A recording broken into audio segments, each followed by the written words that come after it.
Sir, we're approaching a podcast. It's part of the Legion Academy collective called Dice Time. That's it. Bob Swaim and Ben Jetron are there. My lord, there are several Star Wars Legion podcasts. It could be any number. That is the one. Admiral, set your course for Dice Time.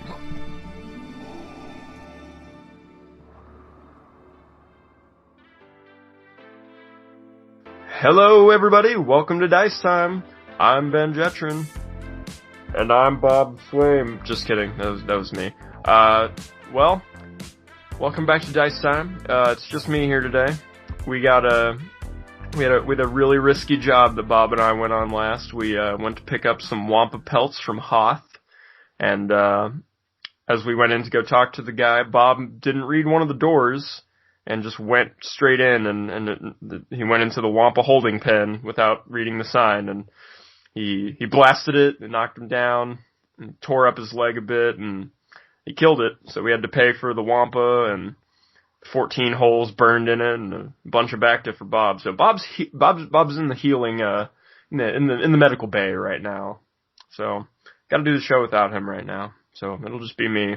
And we got a good show lined up today, and I'm gonna give you a whole rundown of what we got going on. But first, I got to drop off these wampa pelts to whoever this guy is. I've not met him, but I was just told to meet him here, and I'm gonna go ahead and just drop this off, and then we'll be ready to start. Oh, hey, Paul. Well, hello. Are you my buyer? I mean, there's never a bad time to move some wampa pelts, so I guess I am. I have no idea what that means as far as where this goes, but, here you go. Thanks. Ignore the one that has a bunch of holes burned in it. Ooh, I actually like this one. Oh, okay, I think good. I might keep this for my private collection. Well, how you doing, Paul? I'm doing well. It's interesting. We just keep bumping into each other. Oh yeah, small galaxy.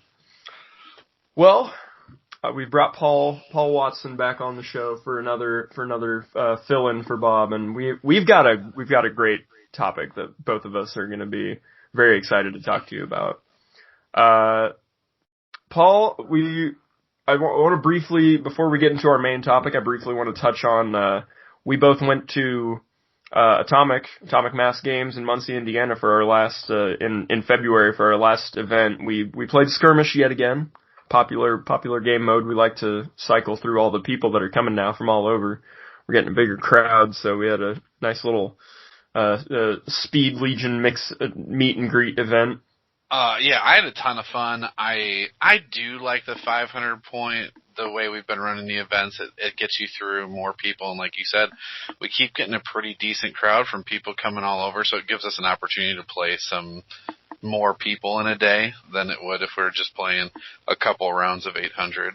Yeah, we had a good group going, and we had three, in our skirmish events you do 3 games, and it's pretty good.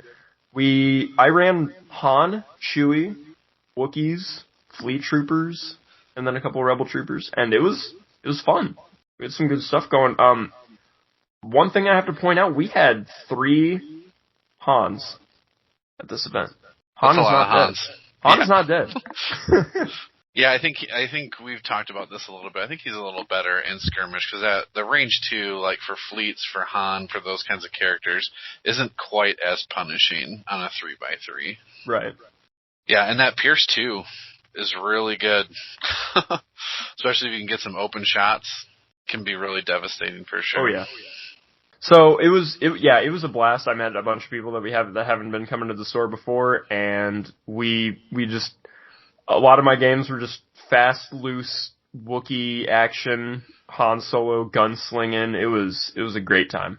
Yeah, I had a lot of fun in this event. I tried to get Anakin to the table for the first time for me. He was a lot of fun, actually.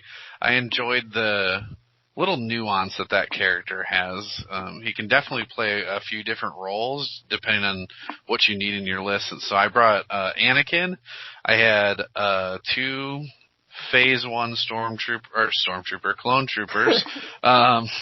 with Phase 0 stormtroopers. Phase 0 stormtroopers. There we go.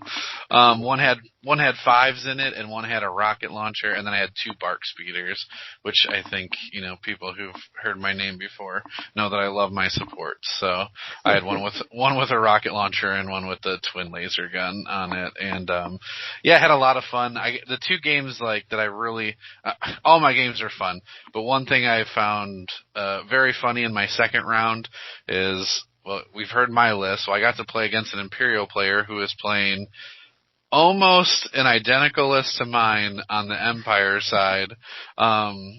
If he would have swapped his Bosk out for another group of speeder bikes, we would have had essentially the same list. He had Vader, Bosk, 2 stormtrooper units, and a unit of speeder bikes. Yeah. So I thought that was really funny, just to sit across the table and be like, well, we're playing a mirror match from different eras in time.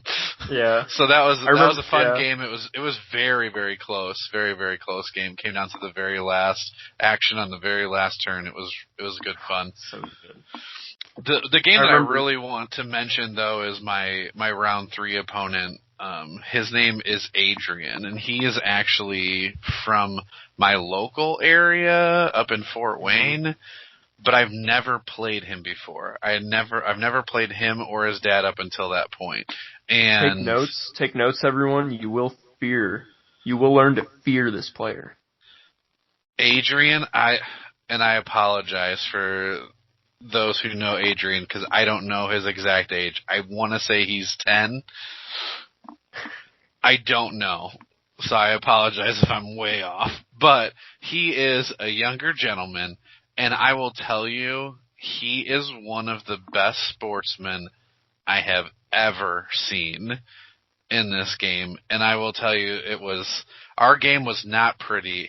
Everything during turn 0 went opposite of what he wanted. He was running Grievous and a bunch of B2 units and a commando squad. And everything was not good for him, and so it just made it so I could really use the range advantage that I had on him, and wiped out most of his army just with good rolls and the range advantage in the first couple of turns.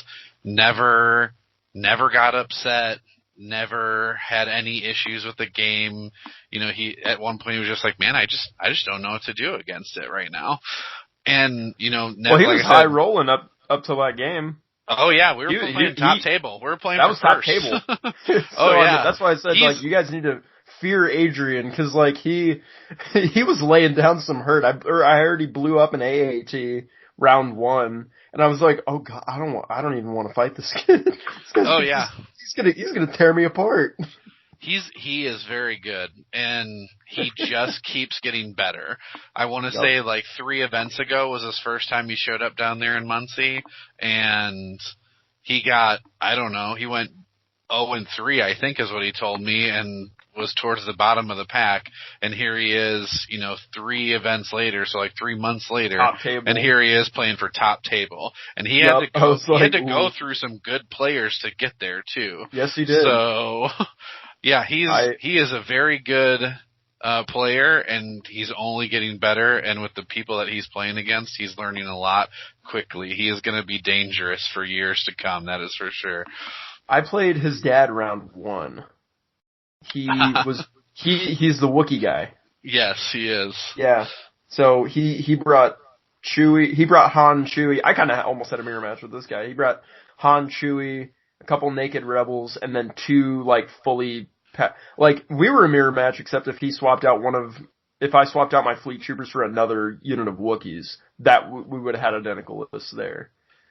He had 2 fully kitted units of Wookiees, and I was like, he's gonna do what I'm doing, but better. That's what's about to happen. Yeah, and so he was really good. Oh yeah, no, he is very good. And for people who don't know, his name is Nick, and he's the guy that there were pictures from LVO, I think the first year. Yep. he converted his entire Rebel army into Wookiees. So he has Wookiees with Z6s for his Rebel Trooper units, and then, he has the normal Wookiee squads that he runs. He even has some of the Flutter. Mm-hmm. I don't know what the name of those are off the top of my head. I'm not getting it messed up. Fluttercraft. Yeah, Fluttercraft. As proxies for T-47s. He has it all decked out. It's all Wookiees all the time. So it's a really cool army if you get a chance and you're at an event with him, or get a chance to look up some old pictures from like LVO and stuff. Definitely take a look at his army. It's really cool. Yeah, I was like, I'm a bit of a conversion connoisseur myself, so would you like to walk me through like what you did here? And I'm just like, I mean, I could kind of see, but I was just like, please feel free to walk me through what you did here. I'd love to hear about it. So he was telling me like how he converted the guns and the arms and everything, and I was just like, genius. Yeah, he's a very cool guy, very nice. Obviously, him and his son come to a lot of events, and they do very well, both of them, and both of them are a lot of fun to play games against. You won't find a couple nicer guys for sure. And I played, I ended up, Paul, you ended up winning, didn't you? 3-0? I did, yes. Very nice. Like I said, with some close games, so there's some good competition there. This now round. I will be in trouble if I don't say this on behalf of Bob, because Bob he sent me a message from the medical bay, because he said he wanted to point out Paul won, but he beat a cripple and a kid to get to it. Oh, dirty Bob! Why do you gotta do me like that, Bob? No, I remember he said that day, because he was. I did. He went through, cause it was. I remember there was we were saying it that day. We were just like, man, Paul's gonna win, but that's good. There was a guy. I think he just had a cane with him. Like, he wasn't like, it wasn't a big deal or anything. But we just turned it into this whole thing. We were just like, man, Paul's over here stepping on the disabled and the kids just to get his victory. Just those extra red dice are all that matter. No, we're playing. We have a good time at Muncie. Yeah, it's a good time, and there's always really good prize support there. Atomic is a very good store to go play at. They have a lot of space. He has a lot of product in stock. Oh yeah, I was even surprised. Some older stuff, like we picked up some old stuff. Yeah, absolutely. He continues to hound his rep to make sure he's getting product in for us, and yeah, he does a really good job there and getting a lot of kits and giving good price support to people. He doesn't even hound his rep. He's just like best friends with his rep. Yeah, that's probably more accurate. We always get it good. I went the classic Ben 1 and 2, which is like what I go at every event I go to, pretty much. Sounds about right. Except for the time I win everything, but besides that, I go 1 and 2. That's my classic. So, it was a good time. We had fun. Well, I might as well roll into just a quick little plug that we had here. You've heard of the Legion Academy, right? Right, Paul? Yeah, I think so. Maybe once or twice. Yeah. They've moved over their live streams to Wednesday night now to accommodate for AMG's streams, which, by the way, even smaller plug for AMG. They're doing an awesome job with these streams. I'm having a lot of fun when I'm able to tune in. I agree. I think they've done pretty well so far. I tuned into one of my favorite new shows called Painting with Schwick. And he's been doing some fun stuff. I was really engaged with the Lando stream that he did, and I was loving the interactions that they're interacting with the chat and the audience to a really good degree. I'm giving him full props on that. 'Cause I remember at one point he was talking like, oh yeah, like I got this, I want to paint this at some point. And he was talking about older stuff, and he's like, I kind of want to paint these at some point. I'd like to do this. And I just wrote in the chat, I was like, Cad Bane. Like, I didn't even like write that much. I was just like, you should paint Cad. And he like looked at it and he was just like, yo, Cad Bane, yes, absolutely. And everyone was just like, Cad Bane, yeah. So it was like, I just had fun with that, just like with how much he was just like, oh yeah, absolutely, yes. So, that was fun. They're doing great. Anyway, moving on. Legion Academy. They're doing live streams right after them, around about 9 o'clock or so on Wednesday nights. You should check them out on their YouTube channel, just Legion Academy. You'll find it right away. They do awesome stuff. They've got a Patreon going as well. You can subscribe to their different tiers, and any tier you're going to be part of their new Patreon Discord that they started, where you can interact with a little bit behind the scenes. You know, you can post your lists and get them talked about on the show. They started doing that. They do like acrylic tokens every month or every other month if they don't get to it every month for their mid and upper tiers, and can confirm those things are sweet in person, and hopefully they're opening those up on the shop soon is what I hear. They're even doing a lot of contests for exclusive Lukes, so be sure to check them out. I know some of them are like restricted to, you know, some they're doing North America, some they're doing Canada, some are doing Europe. So I mean, like wherever you are, there's a good chance that there's a contest out there for you. Hopefully, I think that's a good little segue into our own contest, though, Paul. As you know, Dice Time has been doing its own giveaway. We're about to give away an exclusive Luke. Well, we're about to right now. Yeah, I wish I would have signed up for it. Oh, that's okay. I'm sure we'll do more in the future. Well, that's okay. I get the joy of seeing you every month, so I'll take that instead. Oh yeah, well, thank you. Well, all you had to do to enter this giveaway was basically jump onto our latest YouTube bat rep that was on the Legion Academy's channel. We did Extract the Droids.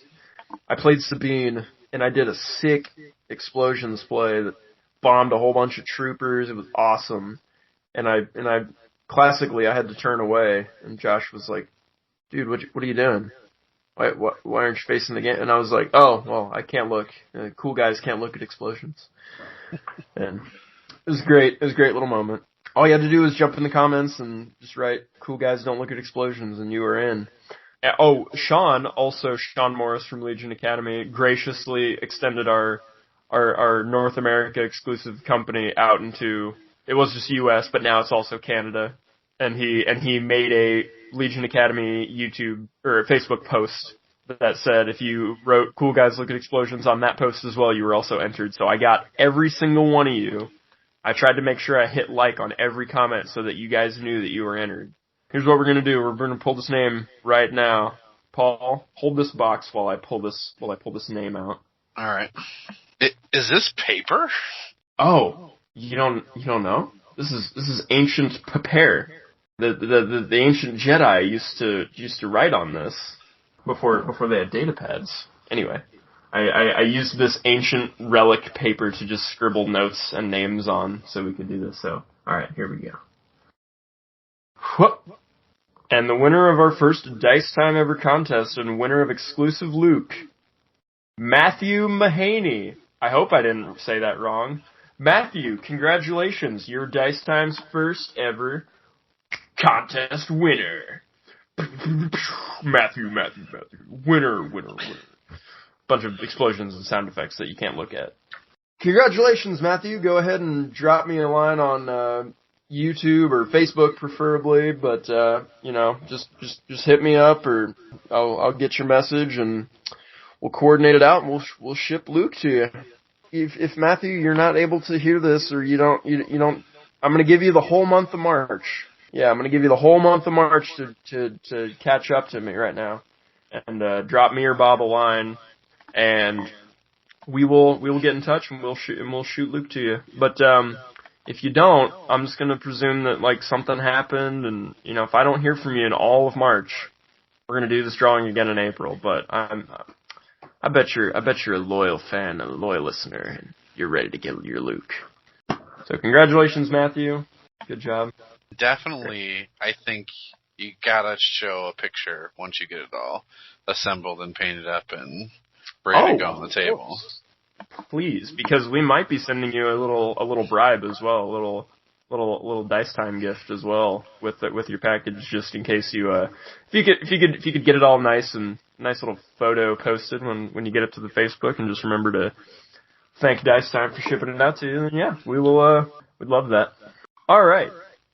Well, that aside, Paul, I believe it's time to roll into today's main course.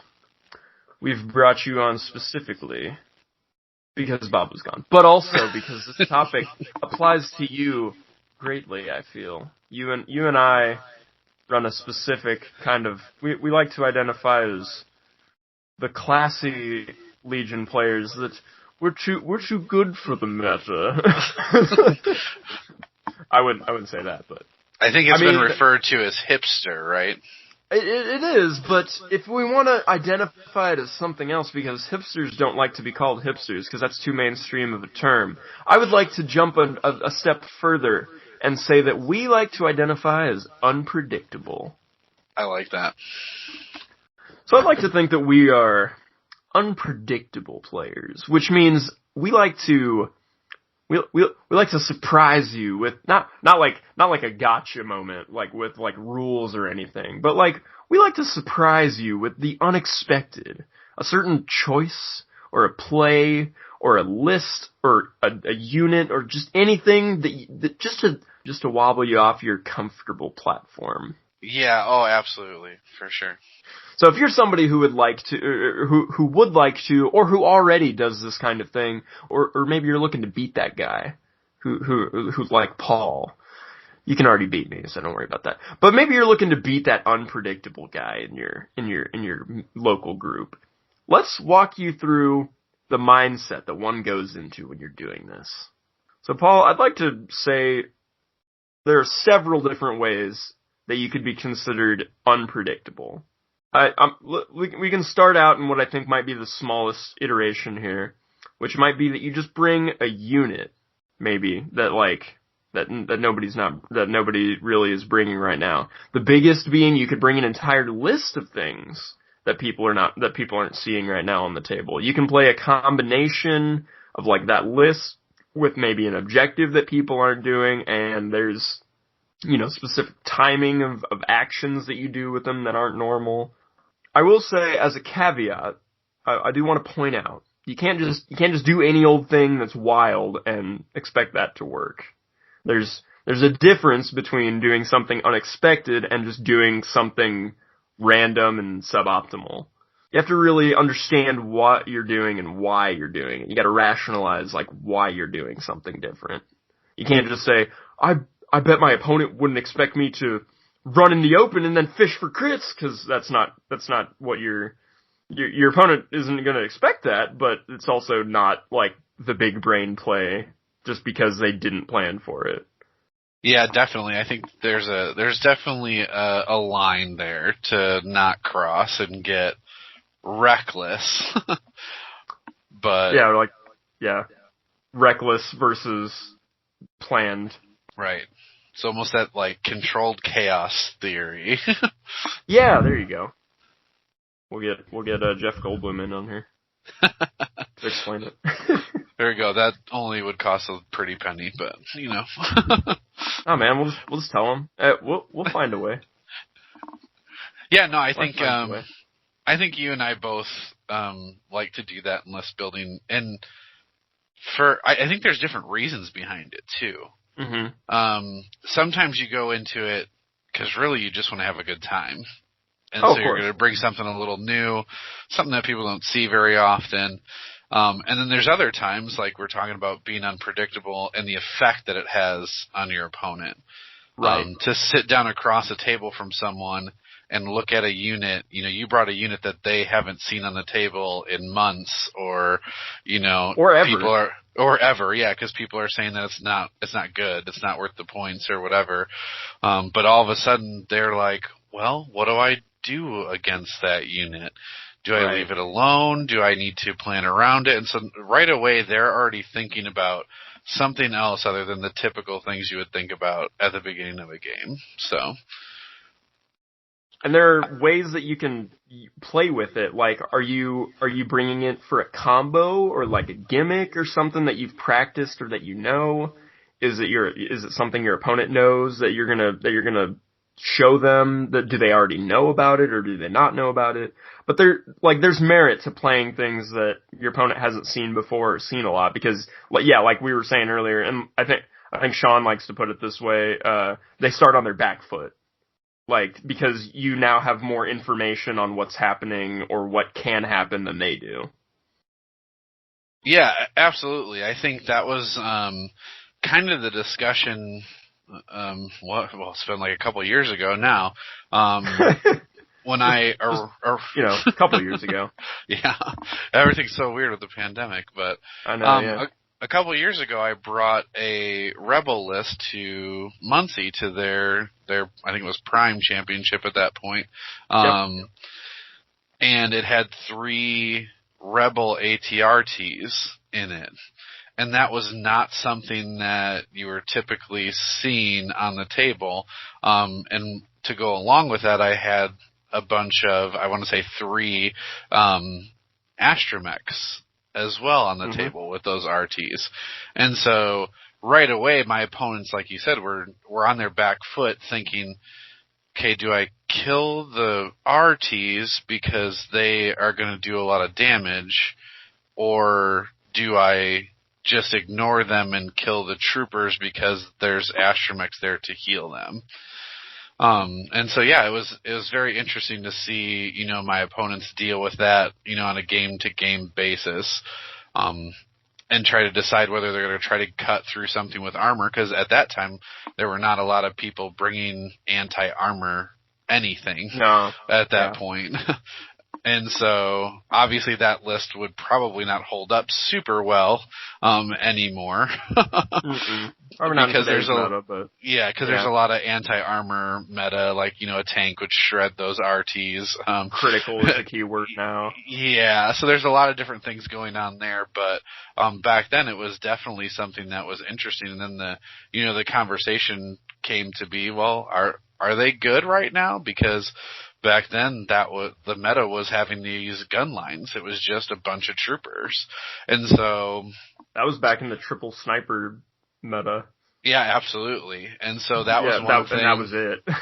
Yeah, you brought triple snipers, or you were bad, and that was me. I was bad. I brought triple RTs instead of triple snipers. So you were so bad he won. Yeah. But that's part of being unpredictable too, right? Is everybody says this is how you build a list. This is what you start with. This is what your list needs in it, or it's not going to be very effective. And going into that and saying, you know what? I'm going to try something different. I'm going to try to make my list work around this, or, around a certain other type of unit, like mine was ATRTs instead of the snipers.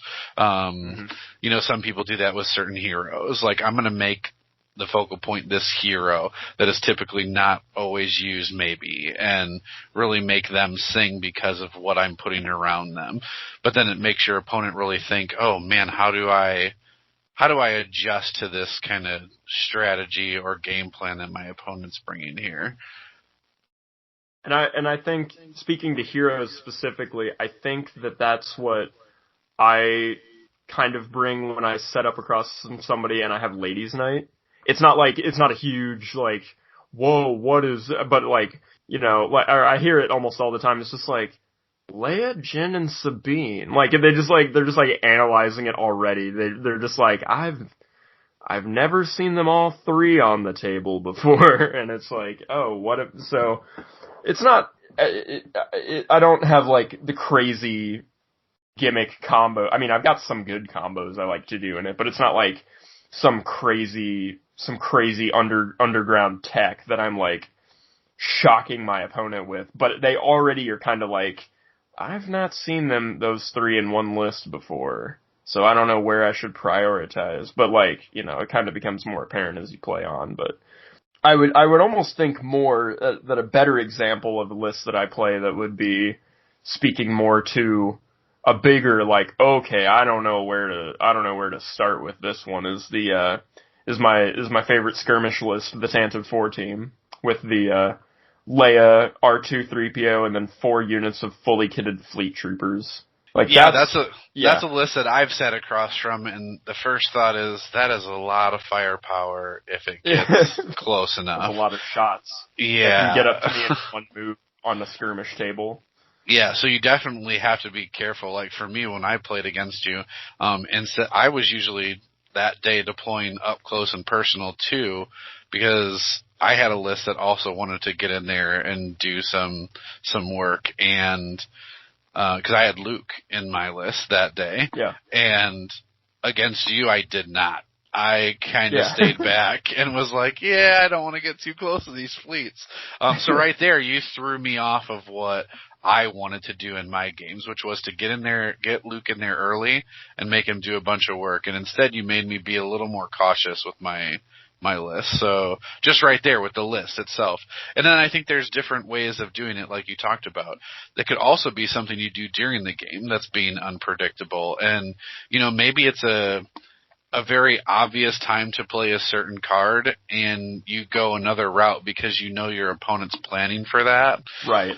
And then all of a sudden you do something completely different, which then throws off kind of their whole turn because they were planning around you doing, a sweet Sabine explosions play, and then all of a sudden you didn't do it, and they were ready to kind of counter Sabine. Well, now they're in kind of an off position because that's not what you did to start.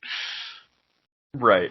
This is exactly where I was saying earlier, the caveat of you have to really be careful that you're not just making a play that's different for the sake of being different, that it's being different for the sake of throwing your opponent off and it serves that purpose well. Because you can't just say, oh, they're expecting me to do explosions this turn, or they're expecting me to do Son of Skywalker this turn, so instead I'm going to play Assault or something like that. You can't unless it's serving the purpose of really throwing them off, but it's not going to do that if it's just suboptimal. If it's just suboptimal, you're just kind of throwing it without intentionally throwing it. And it won't always be apparent, but sometimes it's a skill that you need to pick up on, when is my opponent expecting me to do this, and is there a second route that I can take that will throw them off, that'll basically, you don't want to, I'm trying to think of a better way to put this, if your opponent throws a right hook, you're looking to do the dodge and left hook that they're not expecting. They're expecting you to dodge, to dodge their punch, but you need to be dodging and then throwing a punch that they don't, a counter punch that they're not expecting. It's a skill to kind of pick up when is the right time to do that, because timing can be key, during a game, like you said. You pretty much have to start that process by knowing that your opponent has a plan, just like you do. And you have to analyze your opponent and say, what are they doing this turn based on what I've seen so far? And then after you kind of figure that out, you got to ask yourself, what are they expecting that I'm going to do in response to that? And then after that, you decide, is there a way I can stop what my opponent's doing in a way that isn't what they're thinking I'm going to do? Or you can ask, if not that, you can ask, is there something that could happen that my opponent doesn't expect, and how do I act on that? Yeah, absolutely. I think, there's a lot of different ways to do it, for sure. I think one of the things that I think about when I'm personally playing like this, which is honestly is kind of my typical way of playing. It's just baked in.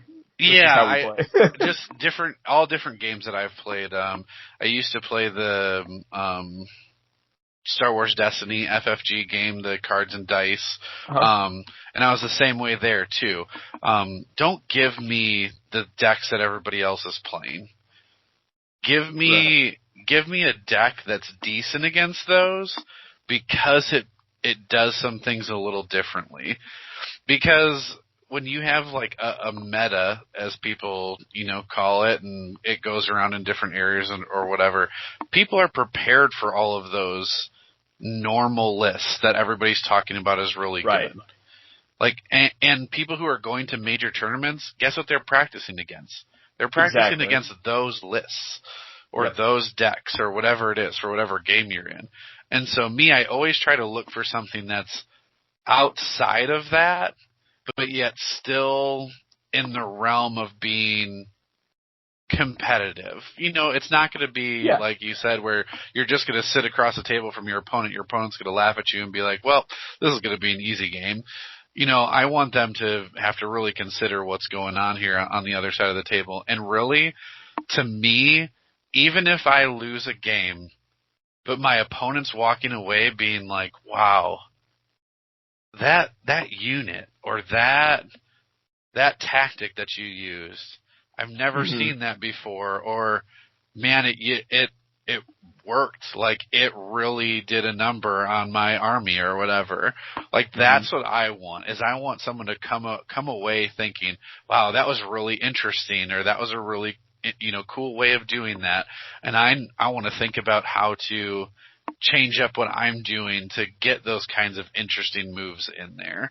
Right. You know what I mean? So like get people talking, get people thinking, because sometimes metas can get really stale, and that's one of the reasons why back then I brought the RTs, is because to me that was such a stale meta of just all the snipers and gun lines. And in the first tournament I went to, I made a giant mistake and went away from my RTs that I normally was running and tried to do what everybody else was doing, and it turned out awful. Like I wasn't beating the people who were constantly playing those lists because they had practiced those. They were, they knew what was going on there, and I was playing something out of my comfort zone.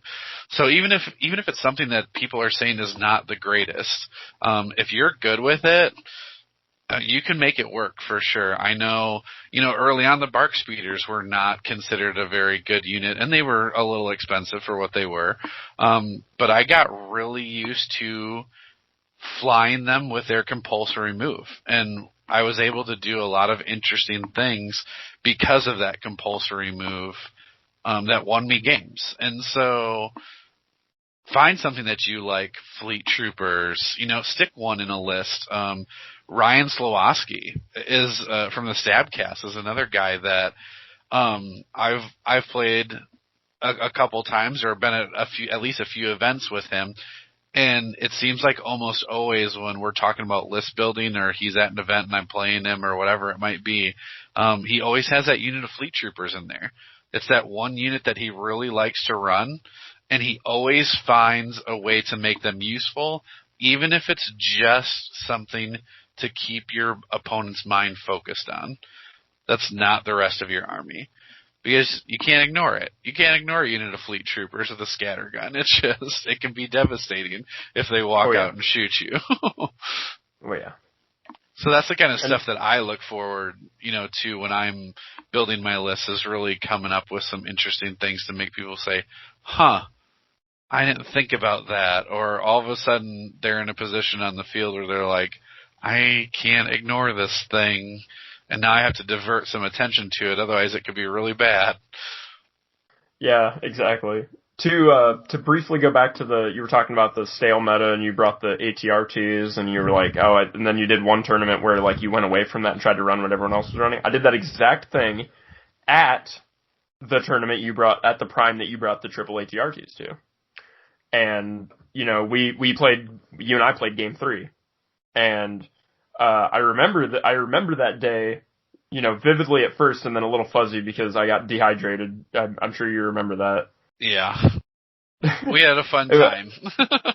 we had a good time, but it was mostly because like I was 0-2. No, I was 1-1 going into that game, because I think I won my first game, lost my second one, and I was like, yeah, I don't know. And then like I started getting dehydrated real bad, and like round 2 or something into our game, like Paul's already wiping the floor with me, and he's just like, do you need water or something? And I was just like, yeah. I'm like, my head doesn't feel good. And he's like, he got me a water, and I was just like, oh, cool. And I was like, that was the first time Paul and I like actually met, I think, was that Prime.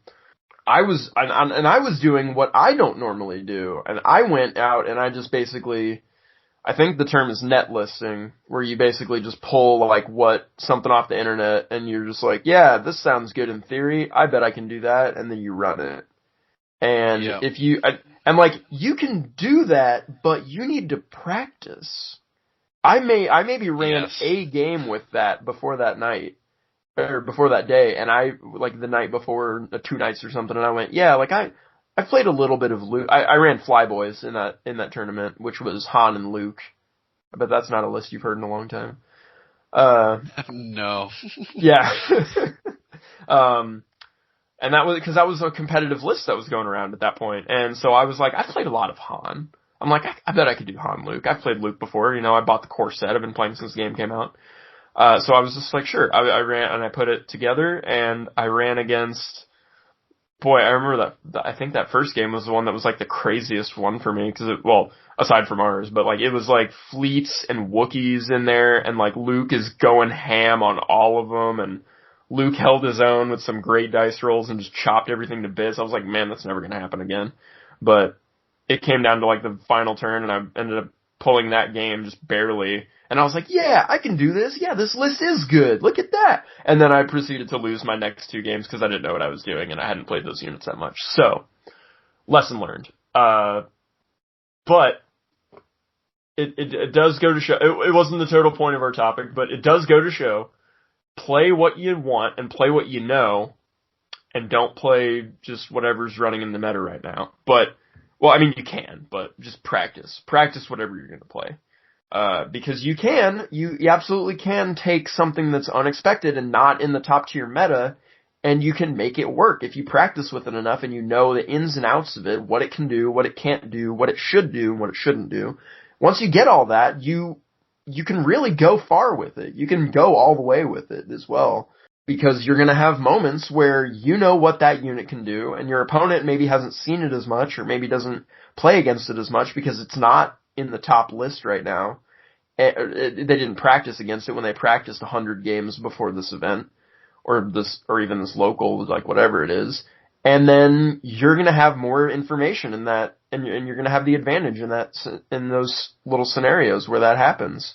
If I was explaining this to Trista when I was talking about this, like, topic, and I was talking about, like, what you and I do. It's like, if the meta lists right now are A, B, and C, Paul and I go out of our way to find what list G is. Cause, like, we don't go, like, the next step down, we want, like, the next 6 steps down. That's what we want to play, because we want you to be surprised. We want you to be on that back foot just seeing the list, or seeing that thing that you've never seen before. Because that's kind of where we come from. Yeah, I definitely like to have that shock factor when I play something or do something interesting. Yeah, definitely.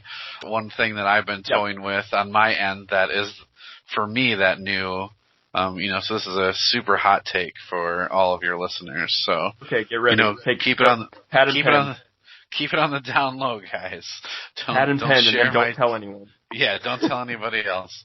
I've been thinking a lot about, at least in my meta area here, seen a lot of droid players, seen a lot of vehicles. And so I've been toying with this idea of, what if we bring Ion into this game and actually use it? Because Rebel Troopers, in their Ion gun, it's only 58 points for a unit for the Ion gun and a basic Rebel Trooper squad. It's not that expensive to have a little bit of tech. I mean, I've heard people talking about, the B2s with the new commander pack that's coming out, and being able to shoot at range 3 with a good dice pool. They lose AI attack, and it's got blast, I think. Blast, right? Yeah. Ignoring cover. Like, good dice pool, but they have to recover and shoot every turn. Well, guess what they can't do if they have 1 Ion token? They can't recover and shoot. Mm-hmm. So, what happens, when you have a tank that likes to roll up on key positions? Well, what can it do if it has Ion tokens on it? It either has to choose move or shoot. Do you want to kill my stuff, or do you want to move towards that objective? And it's not going to be great all the time, but man, when you sit down across the table for someone who has a vehicle and you have 3 Ion guns in your list, they're going to be like, man, what am I going to do to stay away from that Ion? They're going to be nervous about it. So, and I think there's some ways to build it. I think I've toyed with the idea of having the specialist, the rebel specialist, and with that unit, since you have to recover and shoot with that unit as well, they automatically get a dodge token with that specialist every turn. So you're not really losing action economy because you're getting a dodge and a shot, every turn, which is 2 actions if you were to take them. Yeah, you're pretty much gaining the efficiency of that recover that you're taking. Right. So and I've even thought about too. I don't know how many people have considered this, but what if you throw, droid poppers on a unit that already has an ion gun? Yep. And then all of a sudden, when those stat riders come zooming around your flank and shoot at you, well, guess what? All you got to do is get 1 wound in on them, and they have 2 ion tokens from 1 unit, and are doing nothing next turn, but just their compulsory moves. So, there's some stuff in there that's very interesting. An opponent's not going to be able to ignore 1 unit that can throw 2 ion tokens in 1 attack. Even if you only have impact 1 on their tank, are they really going to risk that 50-50 chance that their tank does nothing for a whole turn from a 61 point unit? No, they're going to have to do something about it. You know what I mean? That's the whole point of this is, making them do something different than they would normally do. Because normally a tank player is not going to look at your, 60-point trooper unit and be like, that's definitely my priority target right there. So. Oh, I've got one last example that I wanted to give here, but it was on timing and stuff, because like analyzing when you're when to strike on the right moment, because we were talking about that a minute ago. I wanted to just give a short little example for what that looks like. I did the last big tournament we had at Atomic, the last championship tournament thing, whatever you want to call it, was I brought Ladies Night, and in my game 3, I had a really I thought this was maybe one of my best examples of how to telegraph or how to explain and show stepping on the opportunity, finding the opportunity and taking that step toward doing an action and finding the right timing. Because you can do a list, you can do a unit, you can do a combo, but sometimes there's opportunistic timing that you need to jump on if your opponent's doing it. When you're looking at the thing I went through earlier, when I'm look at their plan. What is their plan? Are they currently trying to stop you from doing something? And is there a flaw or is there a misstep that they took somewhere, and how can I capitalize on it? So an example I'd like to give is game 3 of this tournament that I'm doing. I'm playing against a Luke Sabine list, and I'm playing with Ladies Night, and their Luke is dead. I think their Sabine might even be dead by this point. This is turn 6 key positions. So we have 1 on the center, and we have 2 pieces of terrain. My opponent's been backcapping with 1 single, strike team this entire time, or this naked unit of rebels, something this entire game. And it's got 2 models in it at this point. It was either a strike team that had 2 models originally, or it was a 4-man unit that had been whittled down to 2 from random pot shots or something like that. But they're sitting there that entire game, and I'm okay, cool. I'm capping mine the entire game, and the center's been up for debate the entire time. And it's starting to look like it might turn out in my favor, or it's starting to look like we might tie on it, depending on how some dice shake out. So I'm thinking, okay, if he takes that one, and I take this one, and all my heroes are on the center, Leia, Jyn, and Sabine are all on the center right now. It was a crazy fight. And I'm looking, and I go, Sabine moves down. She was up on this high elevation. Sabine moves down here. She could do a single speed 3 move from the center and get an open, no cover shot range 2 on that team that's backcapping, because they're just sitting there backcapping. He's not really looking at what they're doing. And that move can also get her close enough to count and capture that. Well, either I capture that objective or just to deny him that objective. And I think that's a move I can do. But if I do that, Sabine's going to be in the open, and she doesn't have many wounds left, so she can take. So if I do that, his counter to that is going to be to shoot Sabine because she's going to be in the open. So I go, okay, I can't do this too early. Otherwise, I'm going to get a bunch of retaliation fire. Sabine's going to die, and he might win on points or something, like, depending on how the score shakes out. So I go, okay, let's wait. I have to wait on this. Sabine has to go last, or next to last to do this. So it's that kind of thinking that you need to walk through. And I mean, obviously that's what happened. Like, we did a whole bunch of firing back and forth on everything, and then last activation I moved Sabine over, took the out of cover shot, and killed and wiped that unit and denied that KP. I think I ended up winning on KP points rather than going to points destroyed. And that was definitely part of it.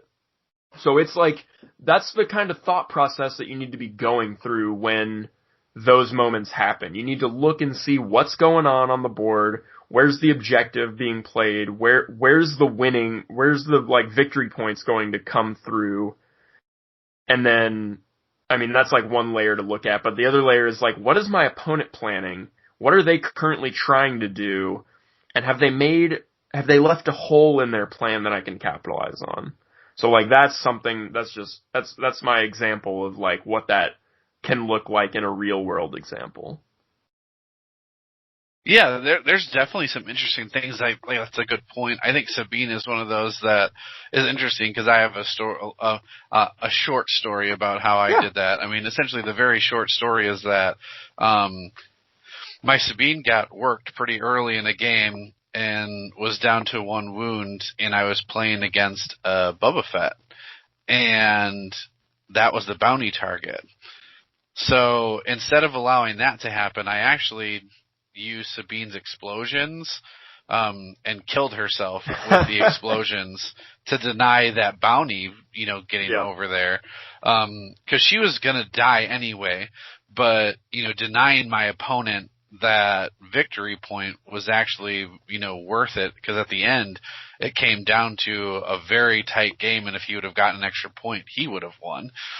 So there's interesting things you can do like that again, unpredictable. No one thinks that you're going to kill yourself. Yeah, you're going to kill your own unit.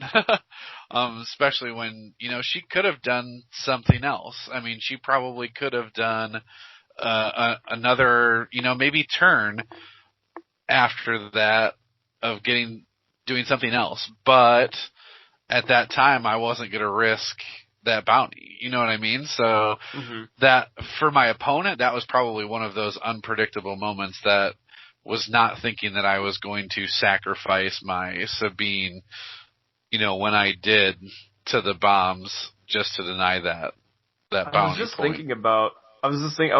just thinking, man, Sabine is coming up as, like, one of our unit. Do we just play Sabine a lot, or is she just, like, a really good unit for, like, wild plays or something? And then I thought, well, breaking it down, I think she has 2 core fundamental parts that are, like, good for, like, making wild plays, which are, like, saboteurs, like, with their bombs they can drop, or just, like, they can make for some really cool, interesting tech and interesting plays just based on, like, their bombs and, like, when you detonate and who detonates and that kind of thing. There's, like, a lot of cool stuff you can do with that, and last firsting with them and all sorts of stuff.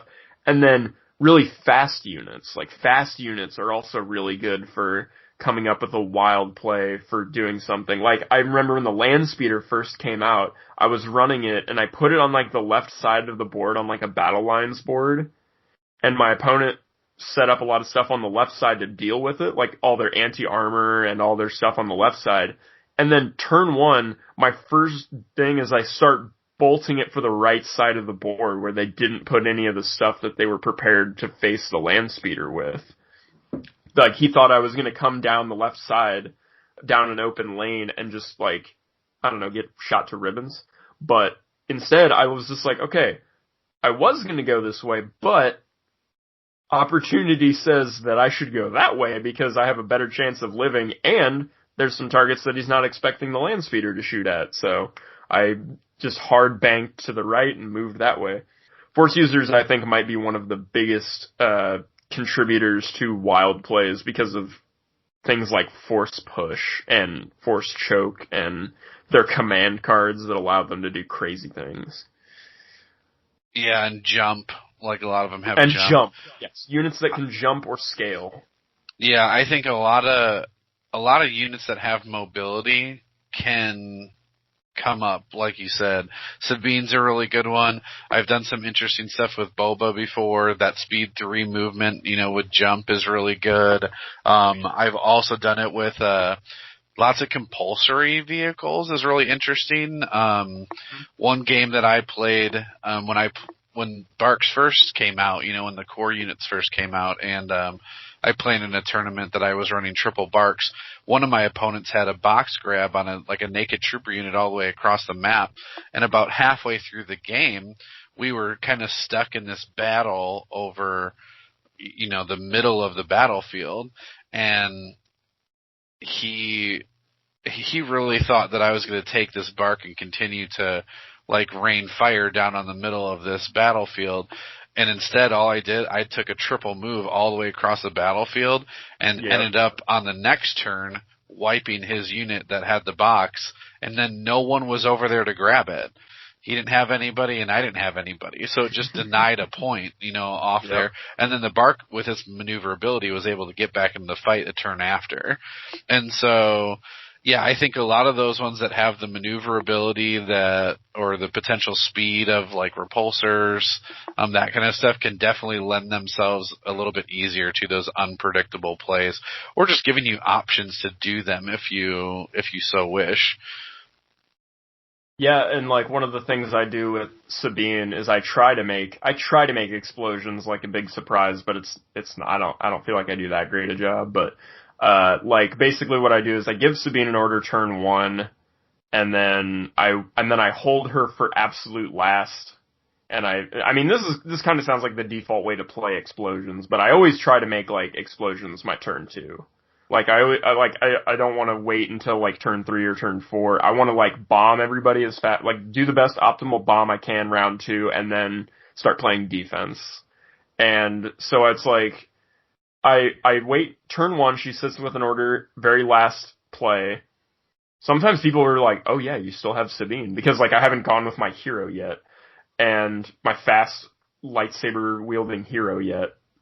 And so I go through everybody, and then they go through everybody, they start setting up their gun line, or they start setting up their defensive positions out of deployment, whatever, they start balling up, and then she double moves. I don't care what it is. I don't care what else is there. I double move, and then turn 1, if I have to do a third move to do that explosions, and then get caught in the blast or dive around a corner, I will. But I usually double move with her just to get her all the way up the middle or around the side of the battlefield, wherever my opponent's got the most optimal explosion, and then bam, explosions turn 2. So I can go first and then hide and cover if I can, and then she's safe and the bombs went off, and yeah, it's moving crazy amounts across the board is also a big thing you can do to throw people off, is that, yeah, that mobility, what you were saying. Yeah, it's just one of those things that speed 3 is not a very common thing on units in the game right now. And so if you're not used to playing against them, even Mandos right now, I don't see a whole lot of Mandos on the table. However, if someone put one out there and then all of a sudden double moved on me in a turn, I'd be like, oh dang, I wasn't ready for that. Now I have to answer to those Mandos. That's what I was going to say, was in your story, in both our stories actually, we both told a story on this. This is a place where you can look and see where your opponent might have a hole in their plan. Did they play a unit that they think is safe? And can I get them to not be safe? Can I get them before they have a chance to realize that they're not safe? That's a common flaw you can see. Yeah, definitely. And even if that means their next turn, instead of going first with, one of their big heroes and making a big play, instead they have to use their initiative or maybe try to play a 1-pip so that way they get their, one of their special forces units out of harm's way because of the way you postured with a unit. And then you could just go do something else with that unit. That's the kind of unpredictable nature that really can come into and be used as an advantage for you. Exactly. Yeah, so even if you don't like wipe out that box carrier in that one shot that you surprise them with, it can still continue because now they have to decide, are they going to go with their heroes or their main pieces that are in combat or that need those orders normally, or are now they going to put the orders on those quote unquote safe units so that they can get them to be safe again. And then if they do that, now you have the upper advantage in where they normally would have put their orders in that upfront fight. So now you can hammer the gap on that.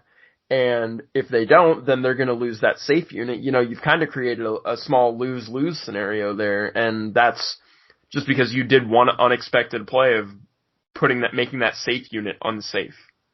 Yeah, absolutely. All right, Paul. Anything else? I think that was a good summary there. Basically, you analyze your opponent. Well, if you're doing it in the moment, you analyze your opponent. You look at their plan. You see if there's a spot in their plan that they missed, and see if you can capitalize on it in an optimal way. Or if you just want to bring a list or something that you like, or that you have a cool combo that you like to do that maybe not people are seeing right now, like Ion 2 Rebel Troopers. Like you can't tell me you've seen that. If you've seen that, please let me know. I want to know where your local meta is playing. But if there's like a combo or a list that you really like that's not being played right now and you practice it a whole bunch, like you can get a small little competitive edge on some people because they're not practicing against that. So, we're talking in circles at this point, but I was just trying to summarize like all of our thoughts really quickly. But being an unpredictable player or making unpredictable choices isn't just being random. It's the ambush. It's the shock and awe. It's the rogue you didn't see in the shadows who backstabs you suddenly because you weren't expecting it. Yeah, and I think that goes it goes the other way too, to give some advice to players who like to play the meta list, because maybe you're just not a list builder. I love just sitting around and just building all kinds of lists and seeing what I can mess with. But maybe that's not you. Maybe you get a meta list online because you're not comfortable building your own list and working out those combos and all of that. So keep that in mind when you sit down across from an opponent that has something that you might consider odd. And think, what can they do with this? And how could they use this? And how can I be prepared for it so that way they don't catch me off guard? Exactly. Well, Paul, I think that wraps up our unpredictable topic, and I think that's also going to wrap up our show today. Did you wire me any credits, or come on, what are we getting for these pelts here? I think you need to pay me for this one with the holes in it. What? You just said you were keeping it. Yeah, for my private collection. I'm going to have to do a lot of work for it. I'm not going to be able to sell this. It's got holes in it. What about the other ones? Well, we'll make some arrangements. I'm not after last time. I'm not walking away from this without credits in hand. All right, here, you can have this. What is this? This looks like half the payment. Well, and the other half you'll get when you get back to your ship. You tricky smuggler. All right, fine. I better see it when I get back to the ship. Paul, it's been an honor. I love having you on, man. Thanks for having me. Appreciate it. If you come on again, you're probably just going to have to become an official Dice Time host at that point. Well, if Bob keeps not reading signs and getting attacked by random space creatures. Alrighty, Paul. Well, hope everybody had a dice time with us today. I'm Ben Jetron. Hope you're going out and making today just that much better. I'm Paul. It's been good talking with you guys. Have a good one. See you next time.